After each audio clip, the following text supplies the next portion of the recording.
Hey fam, it is Circle Back to Sunday, and you are not going to want to miss what we have got going on here with some fun laughter, some great conversation. Let's apply it to our lives in both spiritual and physical, maybe even a little bit mental. And of course, there's going to be lots of wheezing and laughter and making fun of each other because that is what family does. Hey, we're going to lean into questions that you may have about spiritual things. We're also going to talk through the sermon series and get into the Word. You're not going to want to miss this time together. All right. Hey, welcome to Circle Back to Sunday. We are circling back in this holiday season. I'm very merry. That's my name. No. Listen, the amount of movie quotes this woman has spit out today has been kind of amazing. And me and Jim both are like, could you have subtitles of what movie that's from? Because I don't know. I don't know. What movie is that from? Anyways, all right. So we are going to talk a little bit about Christmas today and the Christmas story. We've been in a sermon series called The Name. Last week, if you watched, we went through like what each name was kind of meaning to us and the one we would pick to be with us this season. And anyways, I kind of wanted to walk through like the Christmas story, you know, like the birth of Jesus itself, mainly because I've got my friend Jen who works at Victory Kids. She is with our kids every Sunday. She is the one who keeps it all going because I could not. I simply just could not. That's just all there is to it. And the Amy Payne. And so we're all three moms. We're going to talk about, I would like to talk about the birth of Jesus and the Christmas story from a mom's point of view. And just kind of talk through that a little bit today. But before we do, let's talk about it. All right. What is one Christmas song that immediately puts you in the Christmas spirit? Why was that funny? Hippopotamus for Christmas. That puts you in the Christmas spirit? Tell me you work with kids without telling me you work with kids. I love that song. No, mine is NSYNC Christmas. Like any of the NSYNC Christmas songs is Merry Christmas. Mine would be Mariah Carey's. All I want for Christmas. No, I mean, I like it, but y'all should hear it. Okay, so I know Gabe's. Hey. That's making it She on hit here. that Just so you know, Cody about to emphasize. I'm not on stage for a reason. But my kids love to sing in the shower. Love it. And Ellie, she'll be like, Mom, did you hear that note I hit in the shower? I can sing. You can sing in the shower. Oh, yeah, you can. She's like, honey, I can sing. Okay, flip the script. Okay, tell me. What is one song that just Christmas song when you hear it just makes you cringe? Oh, I thought about this yesterday because it came on. I have one. Okay, what is it? I want to look at my Christmas music. Feliz Navidad. Really? Oh, I could get with that. Wish you a Merry Christmas. It is kind of dumb. There was one the other day that I was like, Not my favorite. No. That and Grandma got run over by a reindeer. You don't like that song? No, ridiculous. I love that song. I work with kids, so I laugh with the kids. Grandma got run over by a reindeer. She's like, I'm looking. There was one. Mm-hmm, there was. I wonder. I don't know. I don't like. Do you have like a least favorite? That's what I was just thinking. I do because my kids play it, and I'm like, oh, not that one. Not Okay, that I don't song. like Santa Baby. Oh, Santa yeah. Baby. No, thank you. And honestly, this is going to sound terrible because I love him as an artist, but it's beginning to look a lot like Christmas with Michael Bublé. Bublé. It makes me just like, ugh. So It's overplayed. Yeah. it's overplayed, but the weather we've been getting the last couple know. of years, like it is not snowing. No, I'm like, it's what's actually supposed Christmas? to be like 60 this year. Yeah. What's your favorite Christmas song? Let us know. Let us put it in the Let us comments. know. Yeah, we might Let build a us playlist know. or something. All right. So as a kid, what is something that you didn't fully understand about Christmas? Like, what is something now as an adult you're like, yeah, I didn't get it? And we could always all say the one thing, and that's how much money it costs to do Christmas. Yeah, for yes, sure. 'Cause- How absolutely. stressful. Oh my gosh. Like yes. I have a bunch of brothers and sisters. Like I have a big family, and my mom and dad always held it together, and I never saw them stress over it. But as a parent, like it's hard. No, thank you. Yeah, so I never understood the stress that came with it. So, you know, you said that, and I hadn't really even given any thought to that question until just now. And I remember that my older brothers and sisters, much older than me, had kids my age just about, would all come spend the night on Christmas Eve. And I would remember, like, why are they coming here spending the night? Like, why do they come here? Yeah. And now that I'm older, I'm like, it just makes sense. I would give anything to have, Everybody together. Yeah, of course, like my that. house is not that big, but Yeah. but I do. We be I remember snuggled that. up. I We remember snuggled that. up. That's Yeah. funny. I that was super meaningful. Mine was not meaningful, so sorry about. But wrapping presents. I have a million brothers and sisters as well, and my mom is like Santa Claus. Like she loves giving gifts, and so Is that her love language? Yes, 100%. love Like that. there's what you can't see behind this camera is some totes that are back here that we store stuff with, and my garage growing up always looked like that, and people would be like, "Oh, it's like your mom's like Christmas decor or your blah blah blah," and I'm like, "No, that's presents." She buys all year long, and she puts them in totes, and you're not allowed to look at it. And then like Does everybody have their own tote? no, they're all mixed in, and so sometimes you How get does other she people's keep presents. up? No, sometimes Does she not remember? it's kind of funny. We are not Now, the when I same. was younger, it was a little bit easier because several of my siblings are around the same age, and like a bunch of girls and then a bunch of boys, like kind of the same age. So she could just kind of divvy it out. But even like clothes that she'd find on sale, anything like that, she'd put it on a tote. And I'm talking like my kids, we do the same number of presents. It mainly equals out the same amount of budget, but they're getting bigger, so obviously it's different. They're getting But more they expensive. always get the same number of presents. We did the same thing when I was little, and I'm not talking I did like with the boys. 3 presents. Like we had like 12 a piece, and it would be like, and so wrapping presents. I just could not fathom wrapping that many presents. I have pictures, and I'll have to send Cody one to put in receipts because it's where like they have like a 12-foot tree, and like half of it is covered because she buys for all of the grandkids, all of the things, and so it's just, I mean, the amount of presents, and I'm always like, oh, the amount of wrapping that takes. I hate wrapping a present. Oh, I hate it. I do Are wish you a we gift still. bag person? No, I want to wrap the present, but I hate it. Oh, okay. I don't like to. I want the satisfaction of tearing the paper, but I actually hate wrapping presents. Okay. But I should be a gift bag person. That would be way We easier in talked my about life. that last week. I'm the recycled gift bag. I and recycle box gift person, bags. So yeah. And then I use Amazon boxes before I Yes. wrap because boxes are so Yeah. much easier to 100%. wrap than 100%. all day. Yeah, and I'm real bad about being like, okay, well, I accidentally bought 10 presents for this kid, and we only do 7, so 3 of these are going in one box. happy birthday. Girl math. Anyways, that's funny. Okay, so we're talking about Jesus' birth, and he was born in a manger, and Mary and Joseph, her having this baby. First of all, the one thing I cannot fathom from the beginning of this story is being 9 months pregnant and having to ride on a donkey. Oh my gosh, like all that way, you're already not feeling good. You're already swollen. You're already like miserable. And we all have like modern medicine. I can take a Tylenol, you know what I mean? Like, I didn't have nothing. no, she just, homegirl was just getting through it. And I'm like, and that's me saying that she was miserable. Maybe carrying the Son of God, she wasn't miserable at all. I don't know. I'm going to ask her when I get to heaven. But riding on a donkey, first of all. And then there's not like this kosher place to have him. Like, it's not like they've opened up this room and there's people to assist and things. Like, she's literally in the stable with all of the animals. Like, the smell alone has to be horrific. And then you have your whole birth story. So, did you guys have like easy births? Do you have like go ahead, Amy. Tell us about it. I didn't even think about it. I had Karsten in the car. In the car. In the car. Yeah. Is that where her name came from, though? No, That's no. funny. So we had that There name. is power in names right Yeah, there. we had that name picked out. Karsten Rain. When I was probably just as soon as I found out she was a girl. Yeah. And so sure enough, she was born in the car and In it the was car. raining. So I tell everybody it's a good thing that we weren't going to name didn't her know it like was raining. Snowy Blizzard. Oh, man, that would have been so. Because we Karsten would have Snow. just been, it would have been bad. We Karsten would've- Snow would have been terrible. Yeah, it would have been That's awful. hilarious. It was Power awful. in names. Yeah. Yep. I had easy births, I would say, with 3 out of 4. Oh, I mean, honestly, all 4. But I had a pretty traumatic experience with my first one. I wouldn't say, I don't know. It was a lot. There was a lot happening there. But the other 3 were really easy. Ellie was my easiest. And I think that, honestly, if you say this about your kids, think about it. Your birth story and how they came into the world, does that say anything about their personality? Because mine, it does. So much so. I've never thought about that. Like Patrick's was like perfectly timed. It was like so easy and gentle to begin with and blah, blah, blah.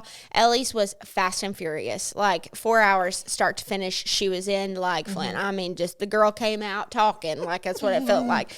Kason was like, well, maybe I'll come, maybe I won't. It'll be fine. Just chill. And he's your Mom, chill it's kid. no big deal. He is. It's no big deal. And then Micah made his own way. And I had the least amount was 4 hours. The most amount was 7 hours of labor. And Micah was 28 hours for my fourth kid. 28 They say hours. the more kids you have, the faster it's supposed to be. Not Micah. He made his own coming into it. And he is the same person now.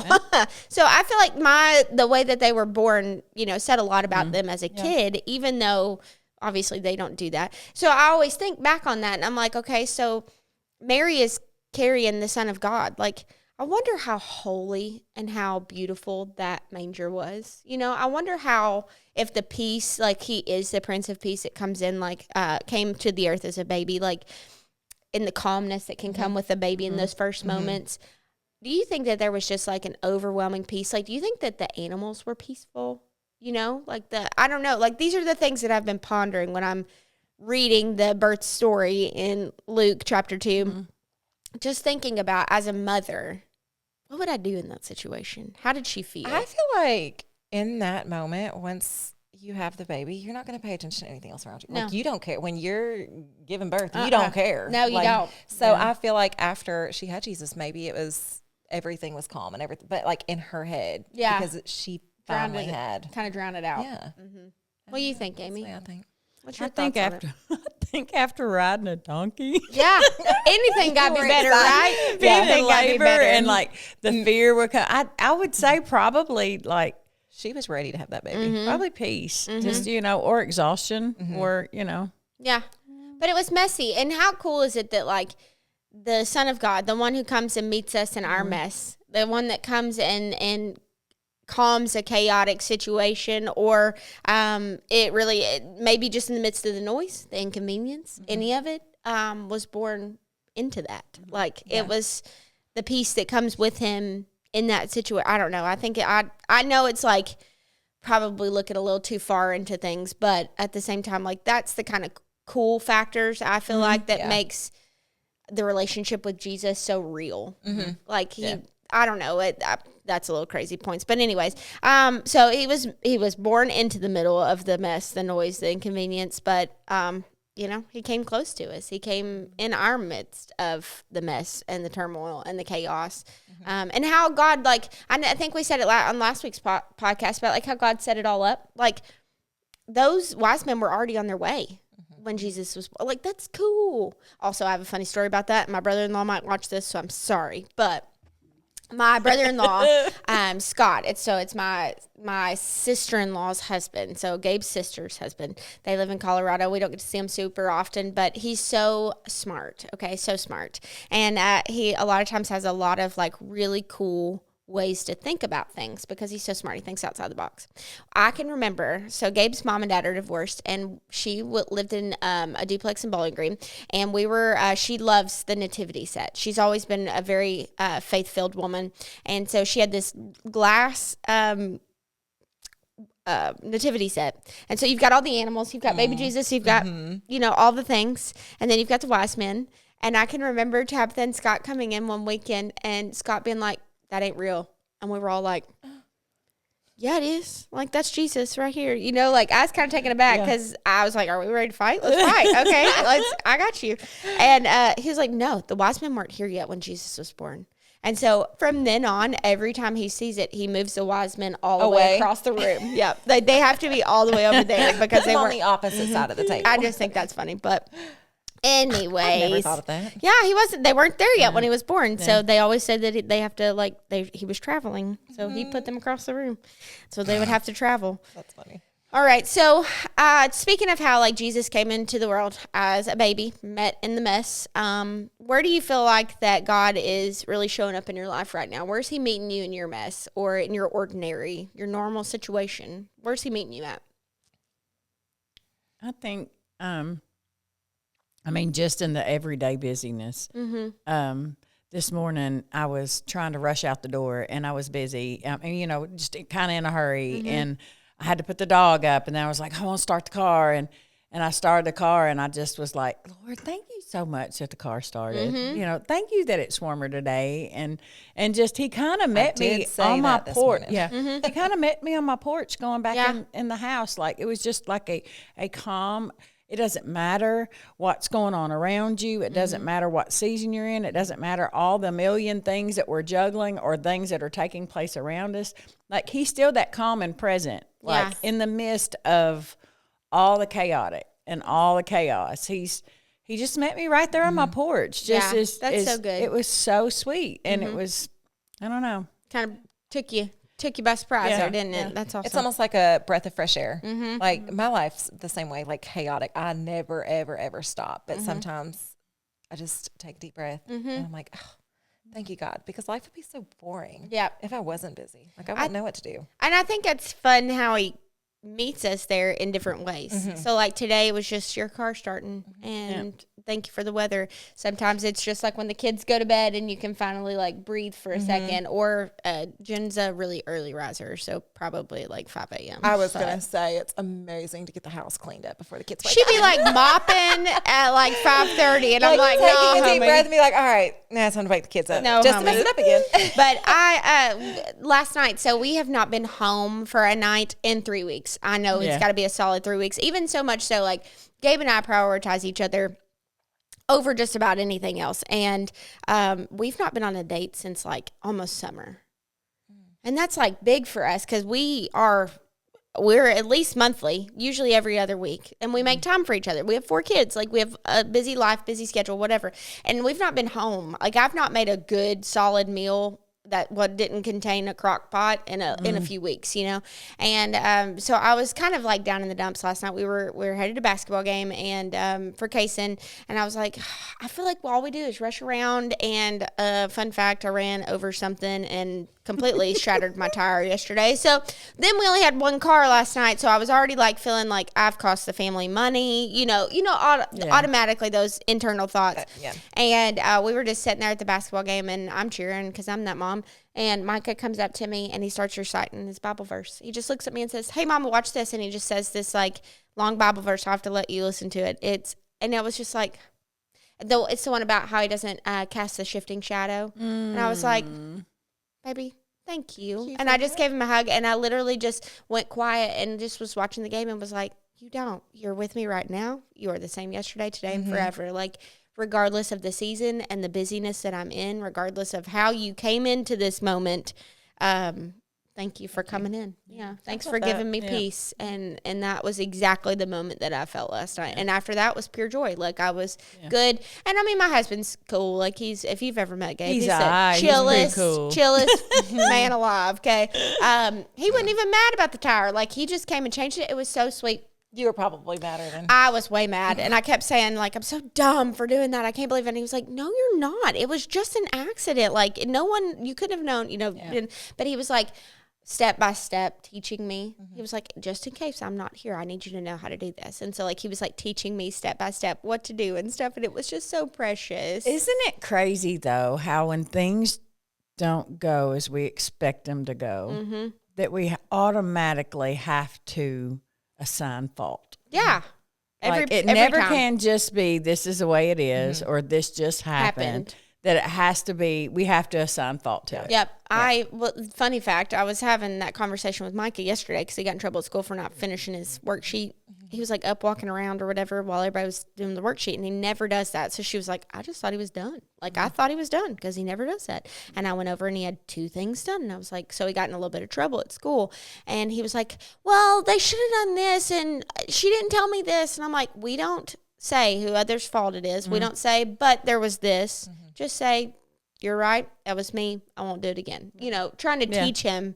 It's not always someone else's fault or whatever, but it's kind of funny because I do the same thing. Like, that was my fault. I think the birth story could probably show, give us a really, another cool example of, like, it doesn't really matter. Like Mary could have been like, oh my gosh, we could have left sooner, and there might have been a room, or you know, like you took the slow donkey, or you know. But I mean, I'm sure that you know, you just give birth to the Savior of the world. It really didn't matter where or what or how you got there. You know. Yep. So that's funny. Yeah. And I think we could probably think back on different situations and seasons of our lives that were probably even more chaotic than this one that we're in right now, and think about good points in those. Oh, honey, I prayed for the season I'm in right now. That's right. Yeah. That's exactly right. Don't be getting crying because I'll cry. Okay. I'm not going to pull it down. But, you know, and I think that that's cool too because it was, you know, Jesus coming to earth as a baby in human form kind of brought the humanity with him. That it don't always go as planned. Yeah. Like it's not always this easy and this A, B, C, D cut dry. Sometimes our lives are like this and you end up in the right spot at the right time. And I think that everything. So again, back to my tire last night, I was so mad. And mainly because I just Christmas shopped yesterday morning. So I felt like, you know, at this point I was like bleeding money, you know, but, so I was really mad about that. And honestly, last night when I was going to bed and I was just praying right before I went to bed and I thought, what if he just protected me from something? Yeah. What if I had to hit that pothole? I tell myself that all the time. What if there was a wreck? What if there was this? What if something would have happened? Because I was taking Ellie somewhere with Ellie. Like all the things that could have, would have, should have maybe happened. And I think that's cool because God came in as a human form to let us see that humanity, again, that it just doesn't go always as planned. And that's all right. Because it's the point's going to be taken. He ain't going to waste a season. He's not going to waste a moment. You know, he's not going to waste a minute of anything that you're doing, whether you think it's good, bad, or ugly. It's not wasted. And in that moment, like that's work it all together for our good. Yeah. And that's so cool too. Like just the story itself. You guys should go back and read Luke chapter 2. 1 through 7, 1 through 9, doesn't matter. Just read the Christmas story. I think my dad always did that with us on Christmas Eve. That's a tradition for us when I was at home, I guess. Yeah. I kind of got away from it because I was like, this is so boring. But I think I'm going to do it again. But as an adult, now I'm like, it takes you back to when you're a kid. Yeah. I should definitely do that. So what about, is there a time that you can say that, you know, God came and showed you humanity, I guess, like that? Yeah, it's not always going to work the exact way you think, but it's going to be all right. Y'all got anything on that? I'm a planner. Everything's written down on my calendar. So I feel like every single day I have something that doesn't go as planned. And then it's so hard not to get upset or put fault. But I feel like God just reminds me, like, hey, this isn't your plan. See, and I'm the complete opposite. Like, if it gets written down, it's probably an act of God. So, and we have this thing where I've been putting stuff in our Google Calendar because that's the way my husband works, and that's the best way he works. And so I've been putting everything in the Google Calendar, and I'm a fly by the seat of my pants kind of girl. I make everybody else sweat. But we are not the same. No. We are not the same. I will sit down and which is so funny to me because you don't seem. Now, I pivot well. You do. I pivot well, but I plan well.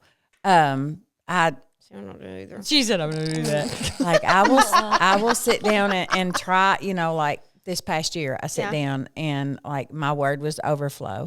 And so I literally sat down and I was like, how can I build overflow in my life for the next coming year? What are things that I can do throughout the year to overflow into my family, to overflow in the people that I influence, to overflow in the Dream Center, to overflow at work?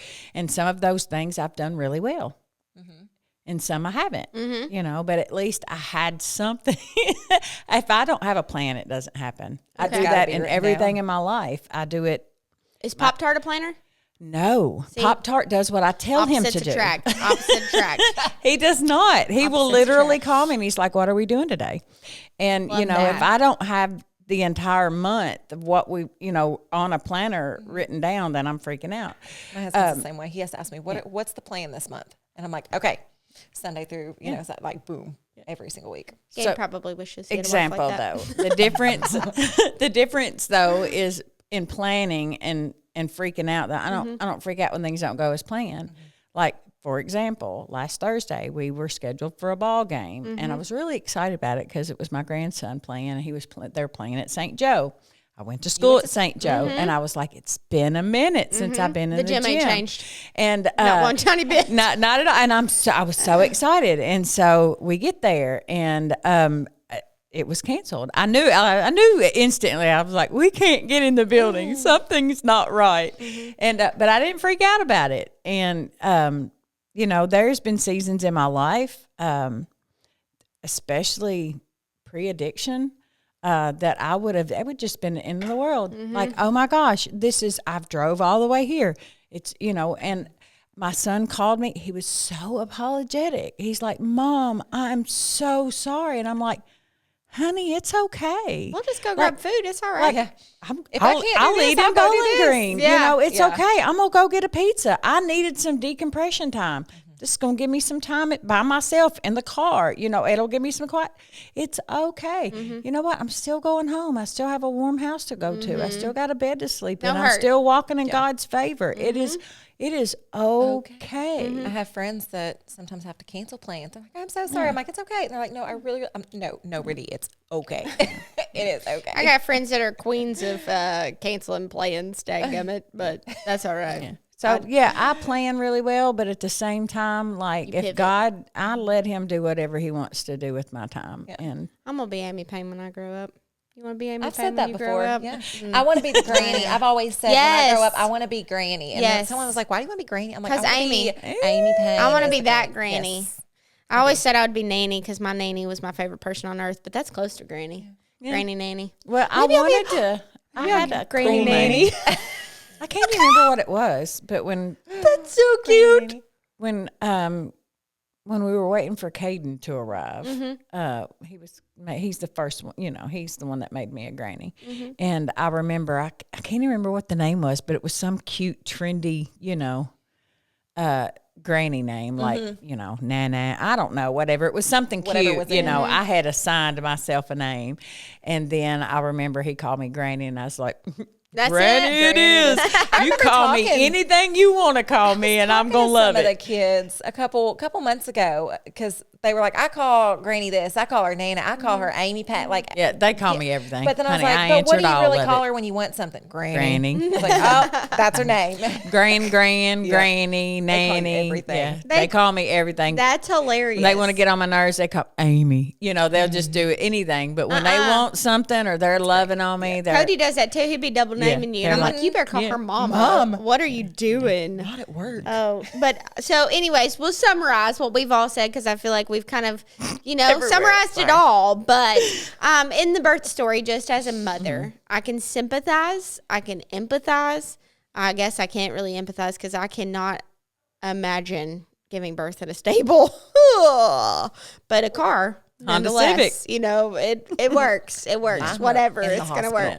And the God ordained time for when it happened and how it happened, that the census had happened. So all of these people were in all of the inn rooms, that was only happening at this period of time when Jesus was going to be born. Otherwise, those rooms might have been open and it wouldn't have been a stable, wouldn't have been a manger. Things like that just help us to know that, like, first of all, every moment of your life is ordained by God. There is not a moment he will waste. There is not a moment that he's not in. But also that God came in human form as a baby in the midst of our mess so that we are close to him. Like, he brought humanity to us, to know that it can be a chaotic mess. It can be a gross situation, and he's still coming into it as the Prince of Peace. And then again, also, he just was the light that entered the darkness. Like, it's not lost on me that it was, late into the evening when they stopped to rest that he came. He could have come at any point in time on the donkey on the side of the road in the middle of the day. I can only imagine how bumpy it was. Oh, I can, the pain, I just cannot. No, thank you. Poor Joseph. No, thank you. She is probably yelling too. You think so? You think Mary was a sly talker? No, I'm joking. You should have been here. No, I'm just kidding. Just different things like that. But God definitely, he meets us where we are. And he has from the very beginning, from the moment of his birth in the story, he met us where he was. And he's come in like a Prince of Peace. And I think that that's really cool, just to think about that he cared enough about us to come like that for this moment, for this conversation, for this moment in your life, for the chaos that's happening around Christmas and what it can bring in the holiday season with all of the things happening at all of the times, and then add in some dress up days for school. But all of those things, he knew about it. He came to be the Prince of Peace for us. I encourage you this week, and my sisters here, to go back and read Luke this week. Luke chapter 2. Read it slowly. Digest it. Take it word for word. Really let it sink into your heart, because there's so much richness in that story that could be used at any point in time during the year, not just at Christmas. Yeah. But also, I want you to read it because it's going to bring joy to your life. It's going to bring happiness. It's going to bring the thoughts of like how he does meet you when your car starts in the mornings. Your gratefulness is going to just expand. And I think that there's never going to be a moment like this one again. And we've got to take it for what it is and love it. And I honestly thought about that yesterday, because I was buying gifts for my kids. And I thought, oh, these gifts are so different than they used to be. Yeah. And then I'm like, I really only have 3 more years until my first baby is grown. I've got to take this moment like by the horns, like I've got to be in it and intentional and not wasting this time. And so just make sure that you're being intentional with this season, even if it's chaos. There's some good in it for sure. And you keep saying there's never been a minute, never been a moment. What, Like that song? That song. Every time you've said that, I'm like, yes. Never been a minute. Yep, that's my song. That's my jam. That's it. Yep. Even the birth story. Yes. There you go. That's it. So. Ladies, thanks for being with me today. Merry Christmas. Anytime. Merry Christmas. Merry Christmas. We should have wore Christmas hats or something. I did wear my Merry today. Just for My you. name. All right, we'll see y'all next week. Bye. Bye.